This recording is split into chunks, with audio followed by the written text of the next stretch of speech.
그들의 거주한 곳은 사방지게 안에 있으니 그들의 마을은 아래와 같으니라.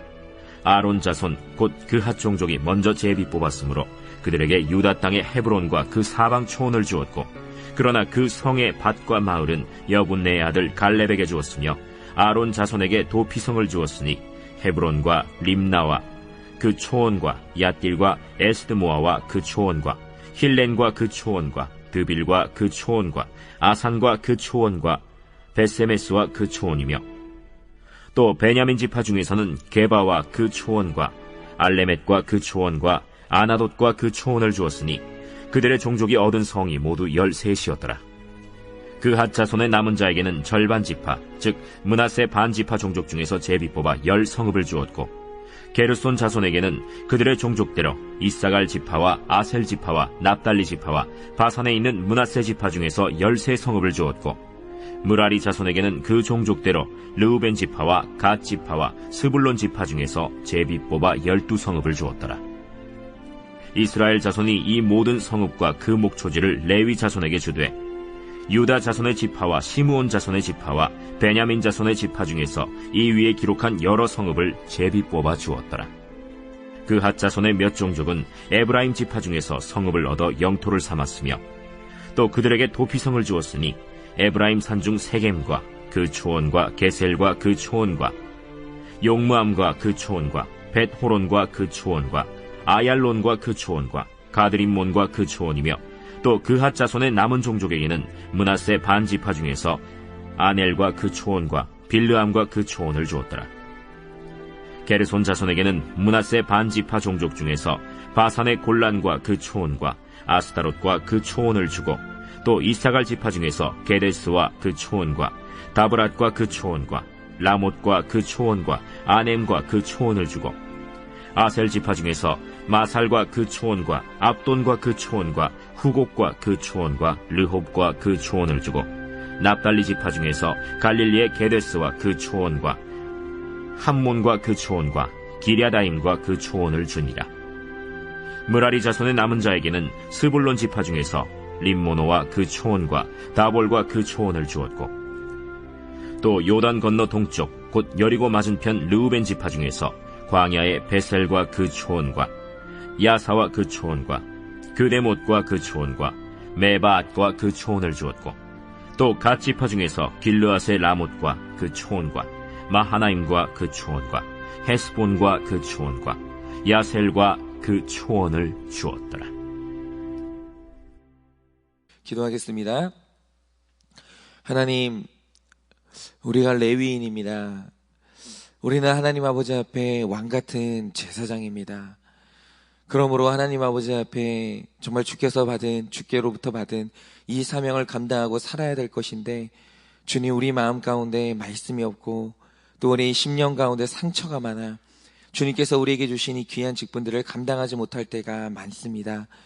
하나님, 말씀이 아니고서는 우리의 상처를 해결할 길이 없고 우리의 사명을 회복할 길이 없사오니, 하나님, 오늘도 우리에게 말씀을 허락하여 주사 레위인으로 살아갈 수 있는 힘을 더하여 주시고, 이 사명을 감당할 때 영원히 살아나고 주의 나라가 회복되는 것을 보게 하여 주시옵소서. 주님, 오늘도 그 말씀을 듣고자 합니다. 우리에게 말씀하여 주시고 우리를 깨워 주시옵소서. 믿사오며 살아계신 예수님 이름 받들어 기도드립니다. 아멘. 네, 지금 우리가 그 역대상을 계속 묵상하면서 레위 지파를 보고 있는데요. 역대상은 레위 지파를 계속 조명하면서 레위 지파의 사명이 회복되어야 이스라엘은 회복된다, 이 말을 지금 계속하고 있는 겁니다. 그런데 지금까지 살펴본 이들의 사명이 뭔가라는 걸 다시 말하자면, 첫째로 이들은 제사장으로서 피 흘림의 사건을 해석해야 되고, 피 흘림의 사건이 있을 때 그들이 가장 선두에 서서 회개의 적용으로 나아가야 돼요. 그러니까 백성들 앞에서 제사장이 내 죄를 보고 회개만 잘해도 온 백성이 그 뒤를 따라가면서 이제 백성 안에 복수와 미움은 그치고 용서하시는 하나님과 화평을 이루게 되는 겁니다. 그리고 두 번째로 레위인의 사명은 모든 상황 가운데 깨어있으므로 찬양을 멈추지 말아야 돼요. 레위인이 피 흘리는 사건에서 말씀을 해석 잘하고 거기서 찬양을 멈추지 않고 있으면 모든 사건은 다 작은 일이 되면서 그곳에 샬롬이 무너지지 않는 거예요. 그런데 레위인이 영적으로 잠들면서 사건이 있을 때 해석하지도 못하고 그들이 늘 부르던 찬양이 끊어져 불안에 떨기 시작하면 내게 일어나는 모든 사건이 전부 큰일이 되는 거예요. 그러면 이제 샬롬은 무너지게 되는 겁니다. 그러니까 이스라엘 안에서 이 레위인의 역할이 얼마나 결정적이고 거대한지 모릅니다. 그런데 오늘 말씀을 보면 하나님께서 레위인에게 드디어 마지막 사명을 주시는 거예요. 그런데 이제 제가 볼 때 레위인이 받았던 사명들 중에서 오늘 이 마지막 사명이 제가 볼 때 가장 힘들어요. 그게 뭔가? 자, 오늘 말씀을 보면 이제 각 지파의 땅을 분배하시는데, 그런데 이 본문을 여호수아 20장에서 보면 땅을 분배한다. 그러면 이 시점이 언제인 줄 아십니까? 이스라엘이 출애굽한 이래로 가장 좋은 날이 땅을 분배하는 그날이에요. 왜입니까? 지금 이들이 땅을 분배한다는 건 모든 정복 전쟁이 끝났다는 거예요. 끝났어요. 그런데 정복 전쟁이 그냥 끝난 게 아니고요. 완전히 승리하고 끝났어요. 여러분, 그러면 어떻게 됩니까? 광야 생활이 끝났다는 거예요. 그 지긋지긋했던 떠돌이 생활이 끝났다는 거죠. 여러분, 맨날 떠돌아다니면서 전세 생활했던 그 생활이 끝났고 내 집이 생기면서 정착하게 된 겁니다. 그러니까 이 시점은요, 출애굽한 이래로 이스라엘 백성들에게 가장 기쁘고 평안한 날이고 정말 이들이 이제 자기 재산을 갖게 된 날이에요. 그래서 이제 모든 지파는요, 기쁜 마음으로 내 땅을 분배받았고 이제 거기서 집 지었고 소 키우고 밭을 구면서 이제 아이들을 기르기 시작하는 거예요. 그런데 남들은 이제 다 그렇게 전쟁의 승리를 누리고 내 땅을 행복하게 가꾸고 있을 때 레위인들에게 날벼락이 떨어진 거예요. 그게 뭡니까? 하나님이 오늘 레위 지파에게 말씀하시기를 내가 사방 지게 안에 6개의 도피성을 지을 건데 이 도피성의 위치가 얼마나 기가 막히냐면 이스라엘 백성들이 어디에 있든지 내가 당장 서 있는 곳에서 50km 안에는 바로 이 도피성이 있는 거예요. 그래서 누구든지 그 도피성에 가려고 마음먹으면 반나절이면 거기에 도착할 수가 있는 거예요. 그런데 이 도피성을 지으신 이유가 뭐냐? 거기에 살인자들이 다 가라는 거예요. 여러분, 이 이스라엘이라는 나라는 살인자도 함부로 죽이는 나라가 아니에요. 오늘 하나님께서는 살인자도 용서하시고 보호하시기를 원하는데 그러면 살인자가 어디로 가야 되는가? 살인자는 전부 다 도피성으로 가라는 거예요. 그러니까 도피성에 문 열고 딱 들어가면 거기 있는 사람들은 전부 다 살인자라고 보시면 되는 거예요. 살인자 아니면 갈 일이 없는 거죠. 그런데 이 살인자가 한번 들어오면 언제까지 머물 수 있냐? 당대의 제사장이 죽을 때까지는 거기에 머물 수 있는 거예요. 그러면 여러분, 어떤 일도 가능해지겠습니까? 자, 어느 날 내가 사는 도피성에 또 살인자가 문 열고 들어왔어요. 그런데 당대의 대제사장이 젊은 사람이라 나보다 대제사장이 오래 사는 거예요. 그럼 이 말 뜻이 뭐겠습니까? 도피성에 사는 사람은 죽는 날까지, 내가 죽는 날까지 살인자랑 같이 살아야 될 수도 있는 거예요. 그러니까 여러분, 이 도피성이라는 게 얼마나 끔찍합니까? 살인자랑 한번 보고 마주치지 않을 수 있으면, 그랑 같이 살지 않을 수 있으면 그 살인자도 견딜만 해요. 그런데 문제는 뭐냐? 살인자랑 같이 밥 먹고 살아야 되는 게 힘든 거예요. 여러분, 군대가 진짜 힘든 게 뭔지 아십니까? 군대에서 힘들게 훈련받고 퇴근 시간 되면 헤어질 수 있으면 안 힘들어요. 문제는 뭐냐? 훈련 다 받아요? 힘들어요? 그런데 보기 싫은 그 인간이랑 잠도 같이 자야 되는 거예요. 헤어질 수가 없어요. 군대가 진짜 힘든 건 그게 힘든 거예요. 같이 사는 거. 그런데 도피성이 이렇다는 거예요. 도피성은요, 살인자랑 살아야 되는 곳이에요. 하나님께서 누군가 과실치라도 살인하면 전부 도피성에 보내시는데 날이면 날마다 몸에 피칠을 한 사람이 그 도피성을 두드리는 거예요. 찾아오는 겁니다. 그런데 더 무서운 게 뭐냐면 어쩌면 그 살인자랑 평생 살아내야 되는 게 도피성에 사는 사람의 사명이라는 거예요. 그런데 이 힘든 도피성을 누구에게 맡기셨냐? 오늘 그걸 레위인에게 맡기신 거예요. 여러분, 그런데 이게 왜 날벼락이 아니겠어요? 날벼락이죠. 남들은 자기 집에서 예쁜 아이 키우면서 그 애랑 살아가요. 그 집에서 재산 불리고 내 배우자랑 알콩달콩 사는데 왜 하필 레위인은 살인자랑 살아가라고 하냐고요. 여러분, 레위인에게는 이 날벼락이 떨어진 거예요. 그러면 우리가 여기서 한번 적용을 해보자 이거죠.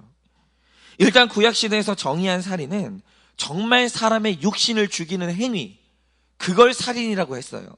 그런데 신약시대에 와서 거룩의 수준이 높아지니까 예수님을 통해서 살인의 정의가 다시 세워졌어요.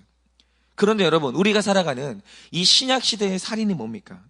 마태복음 5장을 보면 일단 형제, 여기서 형제는 나와 가까운 데 있는 모든 사람을 포괄하는 단어인데, 이게 진짜 내 형제가 될 수도 있고, 우리 집 식구가 될 수도 있고, 직장의 동료가 될 수도 있고, 혹은 교회의 교우가 될 수도 있어요.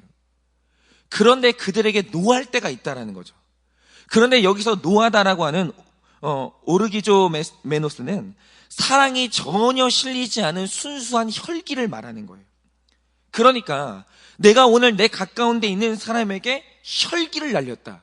그러니까 이 부모님들도 마찬가지예요. 뭐 내가 너를 사랑해서 하는 말이야? 거짓말입니다.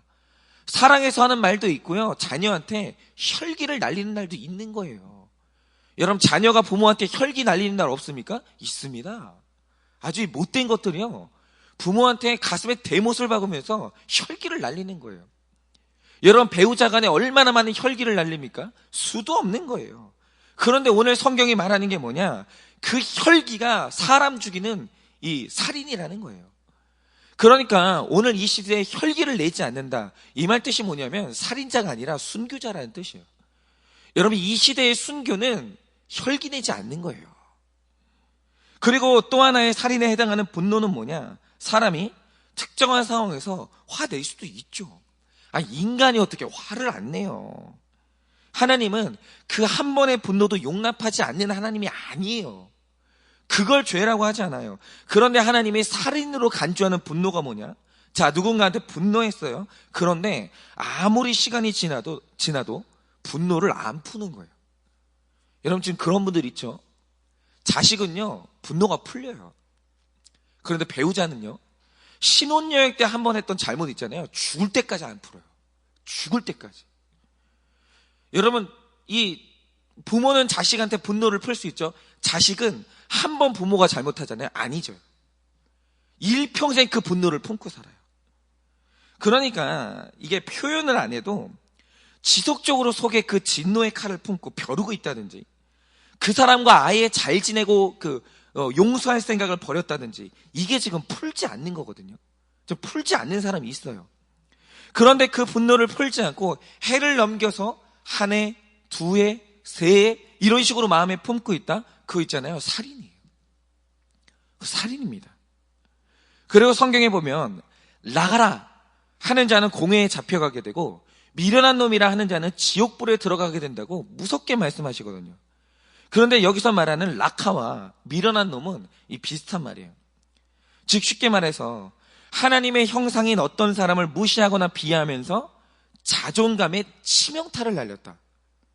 그러니까 뭐 이런 거죠. 얼마 전에 너무 제가 좋아했던 개그우먼이 자살을 했는데, 이유가 뭘까라고 하면 사람들이 흔한 말로 개그우먼한테 마음에 자존감에 상처를 날린 거예요. 근데 본인도 괜찮아 나는 개그우먼이니까 다 소화할 수 있어, 이러다가 그게 어느 날 자기 죽음으로 끝이 나는 거예요. 여러분, 그게 바로 사람의 말이거든요. 그런데 이렇게 사람을 비하하거나 이 자존심에 치명타를 날리면 그거 살인이에요. 예를 들어서 애가 시험을 망쳤어요. 그런데 부모님이 하는 말이 뭐냐면, 야, 시험도 못 본 애가 밥이 넘어가? 목구멍으로? 밥 맛있냐? 성적을 이따위로 받아놓고 웃음이 나와? 야, 이렇게 말했으면 네가 사람이야? 사람이면 돼지라도 이렇게 말하면 너 알아듣겠다. 여러분, 이런 식으로 있잖아요. 사람의 인격을 모독하는 사람이 있어요. 그러면서 자존감을 훼손하잖아요. 그게 바로 살인이라는 거예요. 여러분, 배우자한테 이런 살인하신 적이 있죠? 자녀한테 이런 살인한 적이 있어요. 자녀들도 이런 적이 있다라는 거예요. 여러분, 이런 사람은 죄를 추궁당하는 공회에 넘겨지고 반드시 지옥불에 들어간다는 거예요. 무서운 일이죠. 여러분, 그런데 이 신약 시대에 와서 예수님이 밝혀주신 이런 게 살인이라면 지금 숨 쉬고 있다는 사람은 살인자라는 말이 되는 거예요. 여러분 지금 이거 성경이 몰아붙이는 게 아니고요. 여러분은 살인자예요. 저도 살인자고.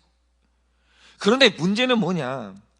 도피성에 산다는 말의 의미가 뭐냐면 도피성에 사는 레위인의 고난은 그 살인자가 나한테 매일 찾아오는 곳에 살고 있고 그 사람과 내가 밥 먹고 같이 살아야 된다는 게 도피성과 레위인의 고난이라는 거예요.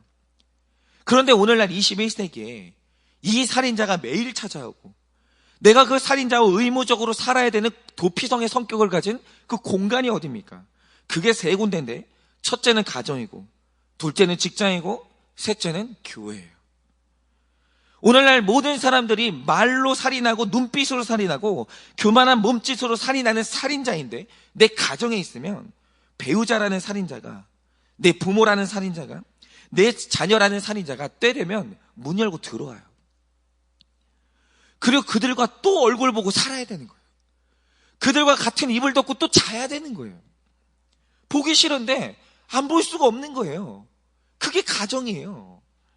여러분 또 직장은 어떻습니까? 거기에 내 후배라는 살인자, 내 동기라는 살인자, 내 상사라는 살인자가 매일 문 열고 또 들어와요. 그리고 그들하고 또 일해야 되고 또 밥 먹고 또 생활해야 돼요. 교회도 마찬가지죠. 여러분 목사는 살인자 아닙니까? 교회를 문 열고 들어오니까 목사라는 살인자가 설교하고 있어요. 얼마나 실망이 되는지. 거기에 장로님이라는 살인자도 있고 권사라는 살인자도 있고 집사라는 살인자가 있는데 그들이 매주일 교회 문을 열고 들어와요. 들어올 때마다 그 모습 볼 때마다 시험 드는 거예요. 그들이 대표기도 하고 있을 때마다 시험 드는 거예요. 그런데 문제는 뭐냐? 교회에서는 그들과 공동체를 이루고 사랑하라는 거예요. 그런데 이 가정, 이 직장, 이 교회에 있는 그리스도인들이 살인자를 받아줘야 되는 도피성에 사며 레위인이 되지 못한다. 그러면 어떻게 되는지 아십니까? 살인자가 매일 문 열고 찾아오는 가정이, 직장이, 내 교회가 지옥이 되기 시작해요. 구원받은 내가 레위인이 되지 못하면 거기는 이제 지옥 되는 거예요.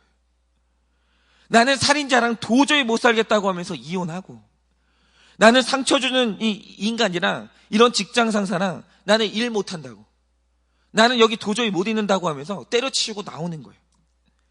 그리고 내가 레위인이 되지 못하면 교회 안에서 이런 인간이랑은 나는 신앙생활을 못한다고. 아니 어떻게 저런 사람이 목사냐고, 어떻게 저런 장로님 밑에서 내가 신앙생활하냐고. 그러면서 그 교회는 찢어지고 싸우는 거예요.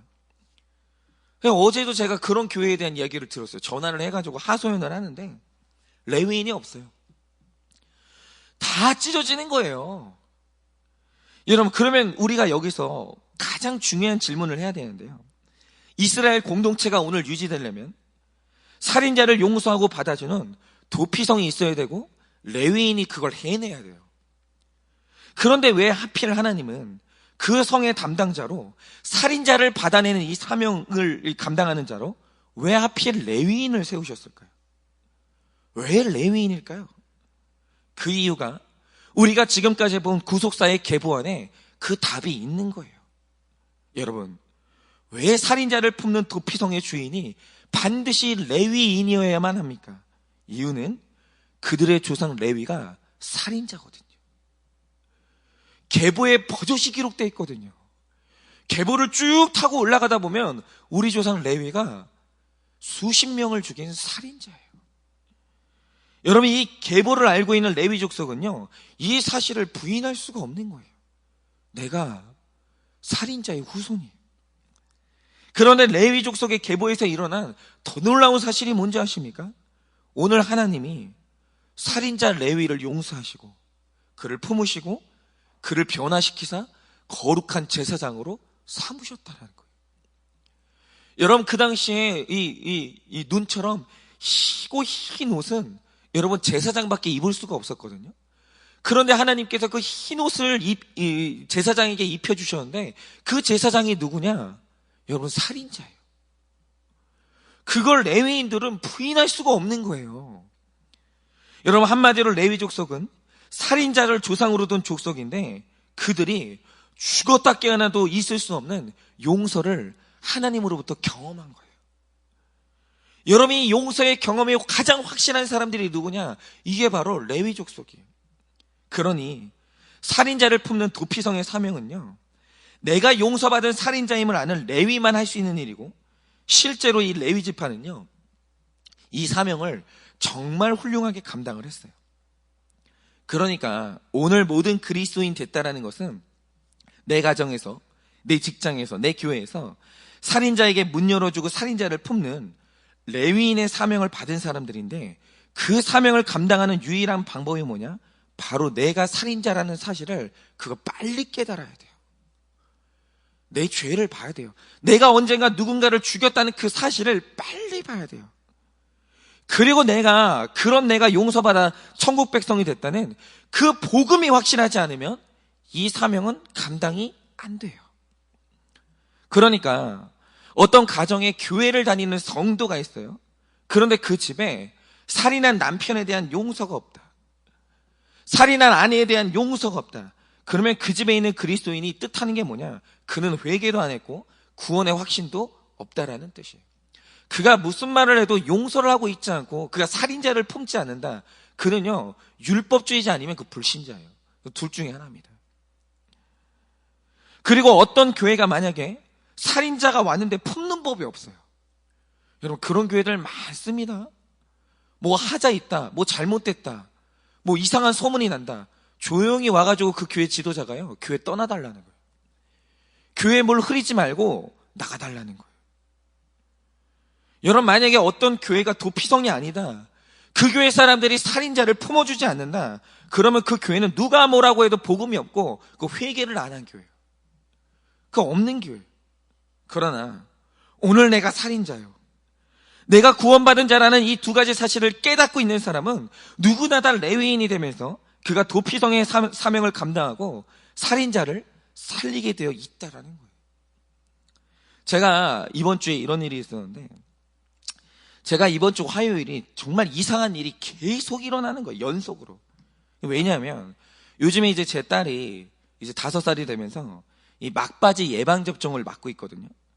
그런데 제 딸이 이제 어릴 때 맞는 예방접종은 다 맞았고, 이제 딱 하나, 이 수두 접종만 맞으면 돼요.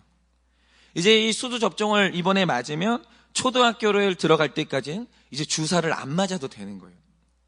그런데 이제 얼마 전에 보건소에서 문자가 이제 왔는데, 그 예지가 다른 거 이제 다 맞았으니까 수두 접종을 해야 된다, 이제.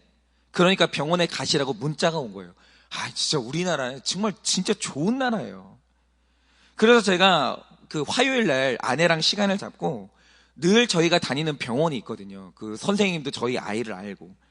그래서 이제 거기에 늘 가던 시간을 정하고 이제 그 저녁에 갔어요. 그런데 너무 황당한 게 뭐냐면, 늘 그 진료 시간에 가서 진료를 받았거든요. 그런데 딱 그날 그 진료 시간이 겨울 시간이 적용이 되면서 문을 닫은 거예요. 진료를 안 하는 거예요. 이상하다. 하필이면 오늘이냐. 그런데 하필이면 그 순간 제 아내가 딱 한 번 지나가면서 봤던 소아과를 기억한 거예요. 딱 한 번. 그러니까 들린 것도 아니에요. 지나가면서 저런 데 소아과가 있네. 그걸 기억한 거예요. 그래서 한 번도 안 가봤던 그곳을 갔는데 거기에는 마침 그 시간에 야간 진료를 하는 거예요. 그래서 아내가 이제 접수를 하고 주사를 맞으러 갔는데, 그 의사 선생님이 갑자기 그 주사를 내놓는데, 저희 애는 주사를 하나만 맞으면 되거든요. 그 수두 주사. 근데 갑자기 선생님이 우리 아이가 이미 맞은 DPT 주사하고 소아마비 주사를 놓으려고 하는 거예요, 2방을. 근데 제 딸은 그걸 이미 맞았거든요. 그리고 애 키우시는 분들은 아시지만 애들이 맞는 주사 중에서 이 2가지가 가장 아파요. 그러니까 제 딸도 그냥 웃으면서 주사 맞는데, 주사 맞으면서 유일하게 울었던 주사가 이 2가지 주사예요. 그래서 저희 아내가 선생님한테, 선생님 우리 애가 이 주사 맞았다고, 보건소에서 이제 수두 주사 맞으라고 문자 왔다고 보여줬어요. 근데 선생님이 하시는 말이 뭐냐면, 얘 5살 박예지 맞죠? 맞아요. 생일 지났죠? 맞아요. 다 맞거든요. 그래서 맞다고 했더니 짜증을 내면서, 그러면 제 말이 맞다고. 아니, 어머니 말이 맞겠냐고, 의사 말이 맞겠냐고, 어머니가 착각하신 거라고, 그러면서 말릴 틈도 없이 주사 2방을 놔버린 거예요. 이미 맞은 거를. 그러니까 얘가 또 아픈 주사를 2대나 맞았으니까 막 울기 시작하는데 제 아내는 아무리 생각해도 이게 이상한 거예요. 그래서 의사분한테 뭐 이상하다고 이거 보건소에서도 이 문자 왔는데 이상하다고. 그러니까 막 선생님이 짜증을 내면서 뭐 다음 뒤에 막 환자들 기다리고 있으니까 인적사항을 막 확인하시는 거예요. 얘 5살 맞잖아요. 얘 박예지 맞잖아요. 다 맞아요. 그런데 갑자기 마지막에 하시는 말씀이 뭐냐? 얘 11월생이잖아요. 근데 우리 애는 8월생이거든요. 뭐 이상한 거예요. 그래서 확인을 해보니까 하필이면 그 병원에 단골로 다니는 우리 애랑 똑같은 5살 박예지가 있는 거예요. 그런데 이 접수하시는 간호사분이 이 박예지라고 하면 당연히 그 아이인 줄 알고 제 아내가 썼던 이 접수 서류는 확인해 보지도 않고 그냥 그 아이 데이터로 처방을 해버린 거예요. 그리고 이미 맞은 주사를 또 놔버린 거예요. 그 사실을 알게 되자 이 의사 선생님이 당황을 하기 시작하면서 계속 그 말씀을 하시는 거예요. 내 의사 생활에 이런 일은 없었는데 왜 이렇게 됐지? 너무 당황을 하시는 거예요. 그래서 간호사한테 혹시 제 아내가 잘못 썼나 이렇게 확인해 보니까 제 아내는 잘 쓴 게 맞아요. 그 간호사분이 잘못 입력을 하신 거예요. 그러니까 계속 의사분이 90도로 허리 숙이면서 죄송하다고 그렇게 하는데 문제는 뭐냐? 우리 애는 이미 주사를 맞았어요. 이미 맞은 주사를 2대나 맞은 거예요. 뭐냐면 요즘 최근에 사람들이 예방 접종 받고 막 죽어 나갔잖아요. 갑자기 두려움이 몰려오는 거예요. 얘가 어떻게 되면 어떻게 하지? 우연히 겹쳐가지고 내가 이 아이를 잃게 되면 어떻게 하지? 그러니까 제 아내도 막 겁이 나가지고 옆에서 또 울고 있는 거예요.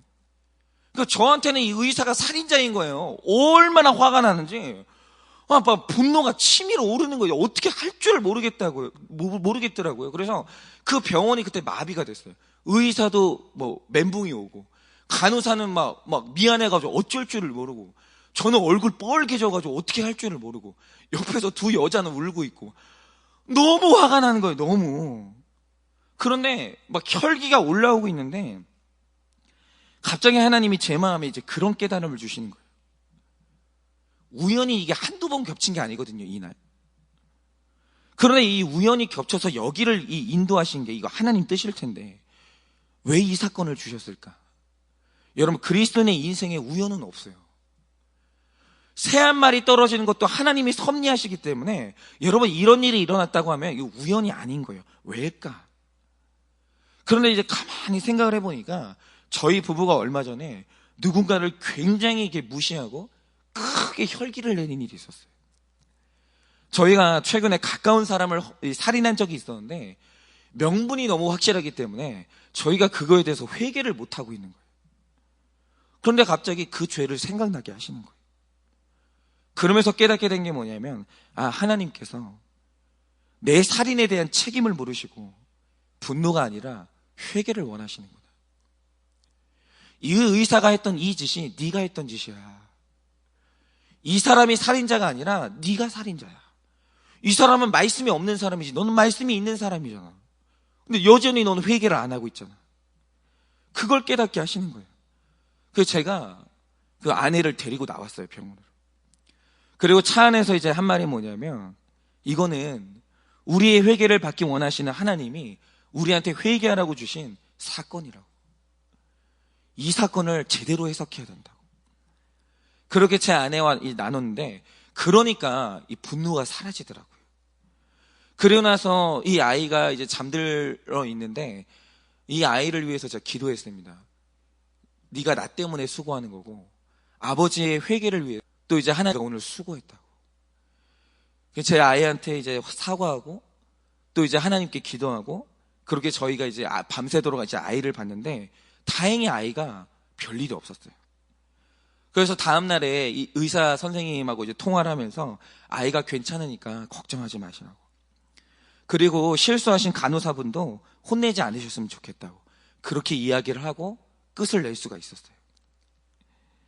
여러분, 우리는 살인자를 쫓아내는 사람이 아니고요. 살인자를 품어야 되는 레위인과 도피성의 사명을 받은 사람들이에요. 우리가 레위인이에요. 우리가 그 제사장이에요. 그런데 이 사명을 감당할 수 있는 유일한 길이 뭡니까? 내 계보를 봐야 돼요. 내 삶을 되돌아봐야 돼요. 내가 이전에 더 끔찍한 살인을 저질렀다는 내 죄를 봐야 되고, 이런 내가 용서받았다는 복음이 확실해야 돼요. 이 은혜를 기억해내야 되는 거예요. 여러분, 그때서만 우리는 레위인이 되고, 우리 가정, 우리 직장, 우리 교회는 도피성이 되면서 거기에 문 열고 들어오는 살인자들이 그리스도의 보혈로 회복이 되는 거예요. 여러분, 오늘 내가 내 죄를 깨닫고 복음이 확실하지 않으면, 여러분, 우리를 만나러 오는 살인자는 여러분 쫓겨날 수밖에 없고, 길거리에서 피해 보복자를 만나 죽을 수밖에 없는 거예요.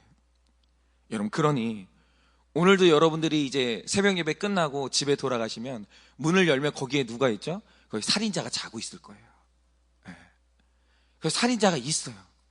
여러분이 오늘 씻고 직장에 가시잖아요. 그 살인자가 또 있어요. 그놈이. 내 직장 상사로 만나야 되고요, 동료로 만나야 돼요. 여러분, 오늘도 이제 며칠 있으면 이제 교회에 오잖아요. 거기 있잖아요. 살인자가 있어요. 오늘 이 새벽에 여러분이 살인자라고 여기는 그 목사가 지금 설교하고 있는 거예요. 여러분, 그때마다 여러분 기억하셔야 돼요. 나는 더 큰 살인자지. 그런데 내가 그리스도의 보혈로 구원받았지.